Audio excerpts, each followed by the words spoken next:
உடம்புல சாமி எப்படி மலையேறும், எப்படி இறங்கும். உண்மையான நிகழ்வுங்க. தெய்வம் இருக்கு, குலசாமி இருக்கு, நம்மள காக்குது. நாம படுற கஷ்டங்கள, கண்ணீர அந்த சாமி செவி கொடுத்து, காது கொடுத்து, கண் கொண்டு நம்மள பாக்குது. அப்படிங்கிறதுக்கு உண்மையான நிகழ்வு இன்னைக்கு. சாமி ஆடுற பெருமக்களுக்கும், சத்தியமான மக்களுக்கும், சாமி இருக்கப்பா, நம்மளை காக்குமப்பான்னு நம்புற பெருமக்களுக்கும் இந்த நிகழ்வை சாதாரண மனுஷன் மேல ஒரு சாமி இறங்கி என்ன பண்ணுச்சு, அதனுடைய உருவத்தை எப்படி காட்டுச்சு, அந்த எல்லையில அந்த சாமியோட நடமாட்டம் எப்படி இருந்துச்சு, அந்த சாமி அதனுடைய அதிகாரத்தை கௌரவத்தை எப்படி காப்பாத்துச்சு, அந்த சாமியோட வாக்கு எப்படி இருந்துச்சு, அந்த சாமி எப்படி மலையேறிச்சு அப்படிங்கிறத உண்மையான நகழ்வை அறிவு நண்பர்கள்ட்ட இன்னைக்கு மகிழ்ச்சியோட பகிர்ந்து கொள்ள ஆசைப்படுறேன். இந்த மாசியில நடந்தது அதை அறிவு நண்பர்கள்ட்ட பகிர்ந்து கொள்ள ஆசைப்படுறேன். எல்லையில சாமி பல வருஷமா அந்த சாமியோட நம்பிக்கைய, அந்த சாமியோட சக்திய, அந்த சாமியோட வலிமைய இருக்கிற ஊர் மக்களுக்கும், இருக்கிற சனங்களுக்கும், வணங்குற மக்களுக்கும் அதனுடைய சக்தியையும், அதனுடைய ஆட்டத்தையும், அதனுடைய தோரணைய, அதனுடைய சக்தியை வெளிப்படுத்துற கால நேரம். சாமி அழைக்கிறாங்க. சாமி முன்னாடி நின்று அழைக்குது. யார அழைக்குது? இருக்கிற எல்லையில இருக்க மற்ற தெய்வங்களை அந்த சாமியாடி அழைக்கிறார். அந்த சாமியாடி மேல சாமி வரல, சாமியாடியா நிக்கிறாரு. இருக்கிற எல்லையில அந்த சாமியாடி அழைக்கிறாரு. சாமியை அழைக்கணும்னா அந்த சாமிக்கு உரிய மரியாதையை செய்யணும்ல. அந்த சாமி ஒரு உடல்ல தொடுது அப்படின்னா அந்த சாமி அந்த உடலை தொட்டு நிக்கிறதுக்கு உண்டான ஏற்பாடுகளை பண்ணணும்ல. நல்ல தூய்மையான தண்ணியில மஞ்சளையும், வேப்பிலையையும், மாவிலையையும், விபூதியையும், தீர்த்தத்தையும் நல்லா அந்த இடத்துல கலந்து அந்த சாமியாடிகளை குளிப்பாட்ட, சாமியை இறக்க அந்த இடத்துல அந்த சாமியாடி ரெடி பண்றாரு. சாமியாடி ரெடி பண்ண உடனே அந்த சாமியாடி வர்றாங்க.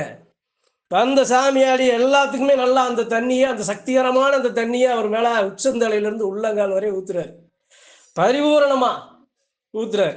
ஊத்துன உடனே அந்த சாமியாடி என்ன பண்றாரு? முதல்ல அந்த சாமி, ஒரு சாமிக்கு அந்த சாமி அழைக்கணும்.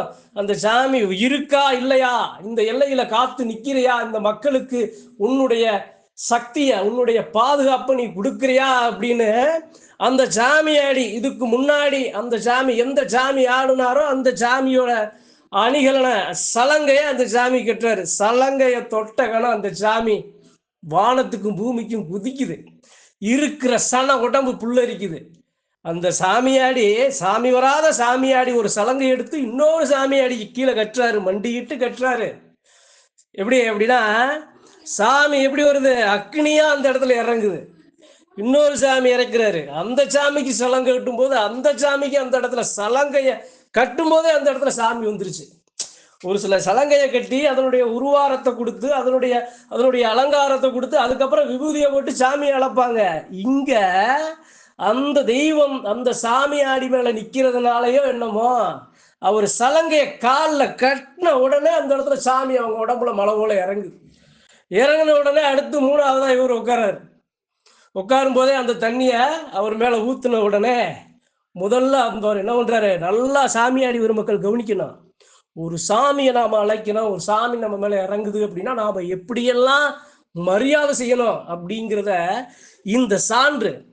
அவர் மேல தண்ணி, அந்த மஞ்சள் தண்ணி, மஞ்சளும் விபூதியும் வேப்பிலையும் மாவிலையும் சுத்தமான தீர்த்தமும் பல ஆலயங்களிலிருந்து கொண்டு வந்த தீர்த்தமும் கலந்த அந்த தண்ணீர் மேல ஊத்துன உடனே முதல்ல என்ன பண்றாரு?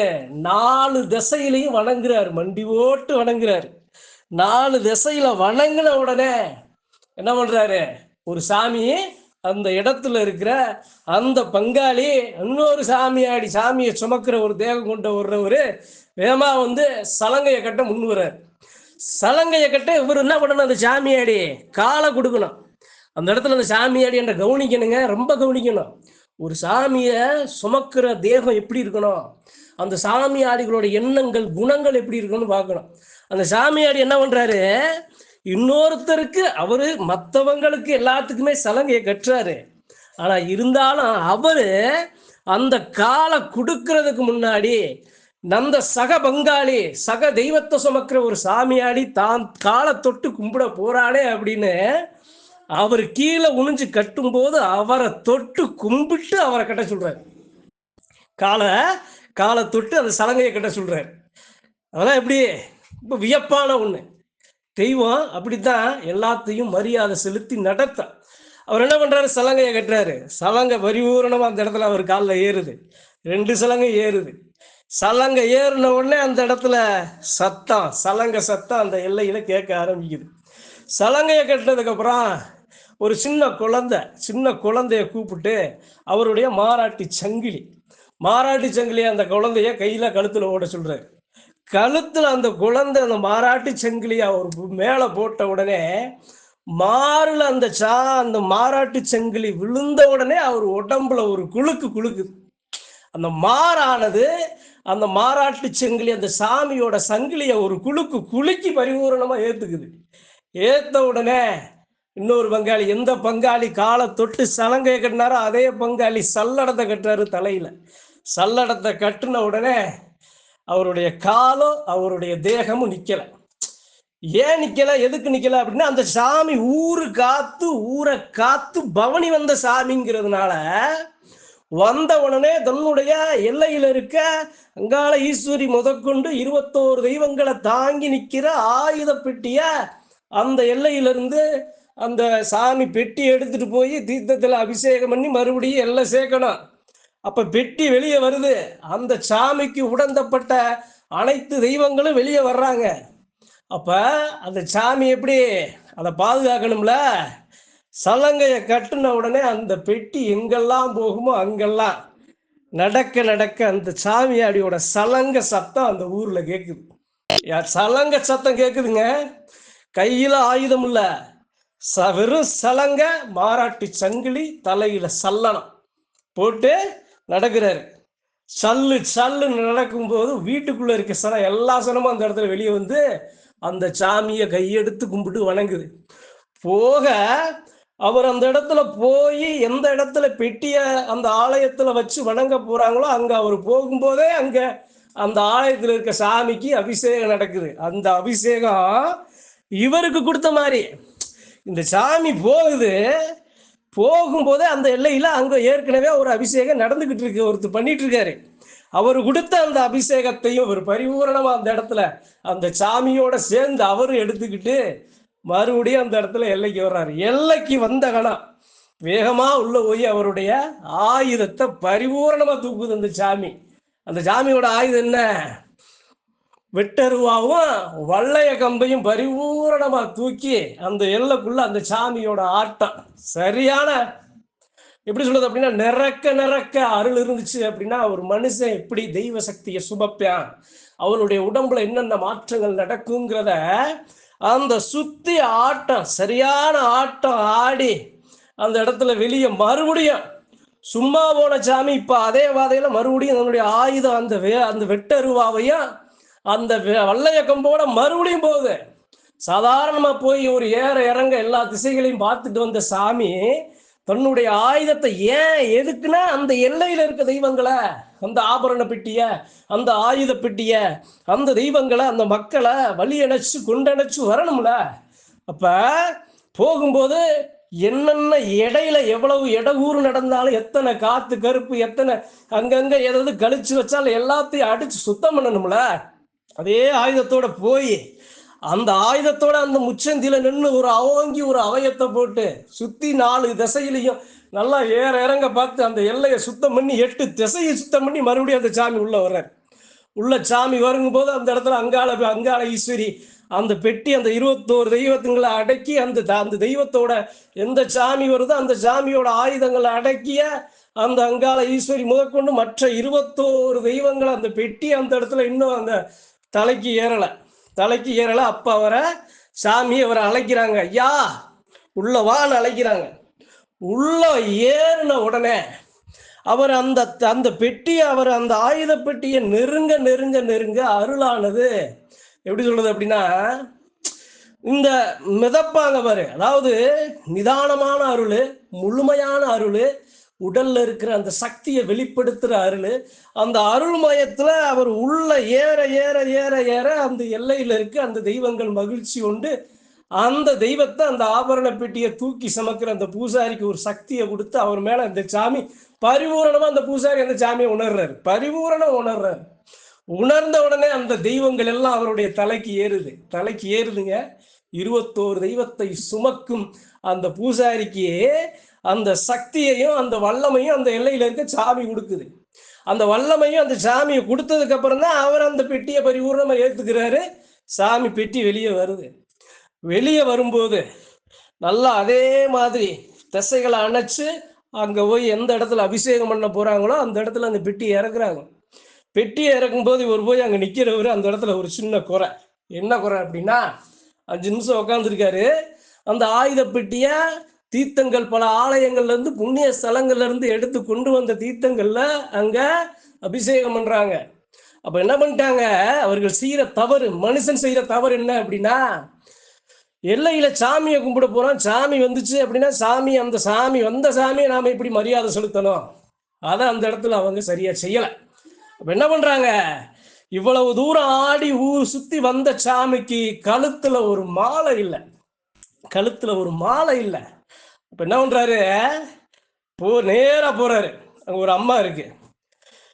கேட்டாதான் கழுத்து மாலை எனக்கு ஏறுமா அப்படின்னு கேட்கிறாரு. அதுக்கு அந்த அம்மா சொல்லுது, கேட்ட உடனே அந்த அம்மா கொஞ்சம் பதறி போய் இந்த வரும்பா அப்படிங்கிற மாதிரி சமாதானப்படுத்துது. மறுபடியும் உள்ள போய் அங்கே போய் நிற்கிறாரு.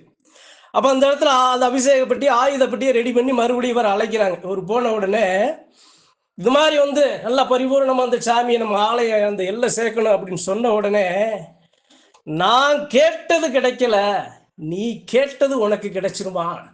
அவர் சொல்ற வாக்கு, சாமியை சுமக்கிற சாமியாடி சொல்ற வாக்க பாருங்க. நான் கழுத்து மாலை நான் கேட்டேன், நான் கேட்டதை நீ கொடுக்கல, ஆனா நீ கேட்கறதெல்லாம் நான் கொடுக்க முடியுமா அப்படின்னு கேட்ட உடனே அவங்களுக்கு ஒரு இடி இறங்குது இதயத்துல. அப்ப சாமி கோவக்குரியா நிக்குது அப்படின்னு, நீ அழைச்சு வா, எங்க இருக்கேன், உன்னைய சுத்தி தானே இருக்கேன், உன் கூடையே தான் இருக்கேன், நீ அழைச்சு வா அப்படிங்கிற மாதிரி அந்த சாமி கொஞ்சம் தூரமா போய் அந்த இடத்துல சாமி கோபக்குரியோட நின்றுக்குச்சு. அப்ப அங்க இருக்கிற அந்த பெரிய மனுஷிய சாமி கோபக்குரியோட நிக்குது அப்படின்னு அந்த இடத்துல ஒரு மாலை எடுத்து அவர்கள் எல்லாரும் போய், ஐயா இந்த குத்தம் குறைய மன்னிச்சுக்க அப்படிங்கிற மாதிரி அந்த சாமிக்கு மாலையை போட்ட கணம் அவங்க பின்னாடி நிழல் மாதிரி அந்த சாமி போகுதுங்க. போய் பரிபூரணமா அந்த ஆயுத பெட்டிக்கு அந்த தெய்வங்கள் எல்லாத்துக்கும் மரியாதை செலுத்தி குலவையை போட சொல்லி, குலவையை போட்ட உடனே அந்த சாமி வானத்துக்கும் பூமிக்கு அவருடைய சக்தியை உணர்ந்து அங்க இருக்கிற பெரிய மனுஷிகளால் அந்த ஆயுதப்பட்டி அங்க அழகா அபிஷேகம் பண்ணி ஆராதனை பண்ணி அந்த இடத்துல அங்க இருக்கிற அந்த தெய்வத்தை அந்த பெட்டியை அழைச்சு அந்த வர்றதுக்கு முன்னாடி ஆயுதப்பட்டியில இருக்க அவருடைய ஆயுதங்களை எடுத்து வைக்கிறாங்க. ஏற்கனவே அந்த சாமி வல்லைய கம்பு இருக்கு, ஏற்கனவே அந்த சாமி கையருவா பிடிச்சிருக்கு. ஆனா பெட்டியில இருந்து அவருடைய ஆயுதம் சூரி இருக்கு, அந்த சூரி எடுத்து உள்ள இடுப்புல சுருகிச்சு. சுத்தி பார்க்குது, அவருடைய அணியிற செருப்பை காணோம். எங்க என் செருப்ப அப்படின்னு அந்த சாமி கேட்குது. கேட்ட உடனே அங்க செருப்பு எடுத்துட்டு வர மறந்துட்டாங்க. சொன்ன உடனே திடுத்திருன்னு ஒரு வேகமா ஓடி போய் அந்த சாமியோட அந்த செருப்பு அந்த இடத்துல வருது. செருப்பு வந்த உடனே அந்த செருப்பை அணிஞ்சு அவர் சொல்றாரு, அந்த சாமி சொல்றாருங்க வாக்கு அந்த மக்களுக்கு, கிளங்காதையப்பா, எப்படி இந்த எல்லையில என் மக்களுக்காக அன்னைக்கு நின்னேன், இன்னைக்கு நிக்கிறேன், என்னைக்கு நிற்பேன், வலப்பக்கமும் இடப்பக்கமும் நான் நிக்கிறேனப்பா, தூக்குடா பெட்டிய அப்படிங்கிற மாதிரி அந்த இடத்துல அந்த சாமி வாக்க கொடுத்து அந்த பெட்டியை தூக்கி வர்றாங்க. பெட்டியை தூக்கி அந்த இடத்துல வரும்போது இந்த சாமி 8 சாமி வருது. அந்த சாமிக்கு துணையா அந்த சாமி அந்த இடத்துல இன்னும் பரிபூரணமா இறங்கல. சாமி மருகி நிக்குது. சாமியை சுமக்கிற வாகனங்கள் கொஞ்சம் மருகி நிக்குது, முழுமையா ஏற்க மறுக்குது. ஒரு சில கட்டுப்பாடுகளுக்கு ஒதுங்கி அச்சப்பட்டு அந்த சாமிக்கு கேள்விக்குரிய சாமி மேல வச்சு அந்த மக்கள் நிக்கிறாங்க. மற்ற சாமியாடி யாரும் வரல. இந்த ஒத்த சாமி எல்லையில எல்லாத்தையும் 8 திசைகளையும் காத்து உள்ள போய் அந்த ஊர் மக்களுக்கும் நல்ல சரியான ஆட்டம். அந்த செருப்பை போட்டு அந்த சாமியோட செருப்போட நடந்து அந்த வல்லைய கம்புலையும் அந்த சொருகி அந்த சூரியிலையும் அந்த அருவாவையும் அழகா ஆட்டத்தை போட்டு எல்லா மக்களையும் ஆசீர்வாதம் பண்ணி அந்த சாமியோட பெட்டி பரிபூரணமா இறங்குது. பரிபூரணமா அழைச்சி அவங்க ஆலயம் வர்றாங்க. ஆலயம் வர்றாங்கன்னா அந்த பக்கம் சுடுகாடு, பெட்டி உள்ள போகணும். சுடுகாடை நோக்கி சுடுகாடுக்கு குறுக்க தடுப்பு சுவர் கட்டின மாதிரி அந்த சாமி போய் நின்றுச்சு. சாமியை அந்த சுடுகாடை மறைச்சு தன்னுடைய அருவாள்லையும் தன்னுடைய வல்லைய கம்புலையும் தன்னுடைய உருவங்கள்லையும் தன்னுடைய சக்திகள்லையும் எல்லாம் நோக்கி வர்ற 21 தெய்வங்களாய அந்த மக்களையும் அந்த 21 தெய்வங்களை சுமந்து வரும் அந்த ஆயுத பெட்டிய எல்லாம் சேர்க்கணும் அப்படின்னு அந்த சுடுகாட்டை மறைச்சு அந்த சாமி நிக்குது. உள்ள ஆயுத பெட்டி பரிபூரணமா உள்ள ஏறின உடனே சாமி வாசப்படியில் அதை மறுபடியும் அதனுடைய ஆட்டத்தை அதனுடைய சக்தியை வெளிப்படுத்தி உள்ள ஏறி ஆலயம் சுத்தி வருது. அங்க பெட்டிய பூசாரி பரிபூரணமா அந்த இடத்துல அருளோட இறக்கி வைக்கிறாரு. இறக்கி வச்சகன சாமி சல்லுன்னு உள்ள ஏறி அந்த சாமி திருவுருவ சிலையில அவர் வச்ச வல்லையக்கம்பு, அருவா, சூரி, செருப்பு, அவர் கட்டின தலைக்கு கட்டின அந்த சல்லடத்தை முதற்கொண்டு கழுத்துல ஓட்ட மாலை அவர் காலில் வச்சு வணங்கி அந்த சாமி மலை இறங்குது. இப்படித்தான் இருக்கும் சாமி. உண்மையான சாமி வந்தா எதெல்லாம் நடக்கும், எங்கெங்கெல்லாம் யாரெல்லாம் எதெல்லாம் மரியாதை எதெல்லாம் எதிர்பார்க்கும், எப்படி காக்கும், சாமி எப்படி கொண்டடைச்சு வரும், அதனுடைய தேவையை எப்படி நிவர்த்தி செய்யும், சாமியோட சக்தியை மக்களுக்கு எப்படி உணர செய்யும், அதனுடைய சக்தி அந்த எல்லையில் அந்த சாமி மலை போல இறங்கின அந்த சாமியை அடிக்கி அந்த அருவாவும் அந்த வல்லையக்கமும் பூமாரி காத்தா நிக்குது. இருக்கிற சனம் அவர் வீசுற வீச்சுல பறக்குது. தெய்வம் ஆடுதப்பா. தெய்வம் நின்று ஆடும்போது மக்களுக்கு கஷ்டங்களை ஒரு சில காயங்களை கொடுத்துருமா? சக்கரமா சுழண்டாலும் காத்தா சுழண்டாலும் காட்டாறு வெள்ளமா சுழண்டாலும் சாமி எப்படி அப்பா இருக்கும்? சாமி முழுமையா நிக்கிறதுக்கு சான்று அதாங்க. நீ ஏன் அதை சொல்றேன் அப்படின்னா, ஒரு சாமியாடி ஒரு சாமி மனுஷனை தொட்டா அந்த மனுஷனை மீறி அந்த சாமியாடி எப்படி அந்த எல்லைய அழகா வழிநடத்தி கொண்டு செலுத்தும், மக்களை பாதுகாக்குங்கிறதுக்காக தான் இந்த உண்மையான நிகழ்வு. அனைத்து சாமியாடி ஒரு மக்களுக்கும் அறிவு நண்பர்களுக்கும் பகிர்ந்து கொள்ள ஆசைப்பட்டேன். இக்காலத்துல அந்த வானத்துக்கும் பூமிக்கும் எல்லா மக்களுக்கும் கட்டுக்கட்டு பாசத்தை அள்ளி இறைச்ச அந்த விவசாய தெய்வம் மேகத்தை அறுவடை செஞ்சு மழையை கொடுக்கிற அந்த வள்ளல் அந்த சாமி அந்த கோண கொண்டழக கொடிமுத்து பல்லழக முத்தையன பரிபூரணமா வழங்கி முத்தையா சாமிக்கு இந்த பதிவு. அந்த சாமியாடி மேல வந்த சாமி பேரு முத்தையா சாமி. அந்த சாமிக்காக இந்த பதிவு, அந்த சாமியோட சக்தியை வெளிப்படுத்தணுங்கிறதுக்காக தான் இன்னைக்கு இந்த பதிவு. நன்றி, வணக்கம். மற்றும் ஒரு பதிவில் சந்திப்போம்.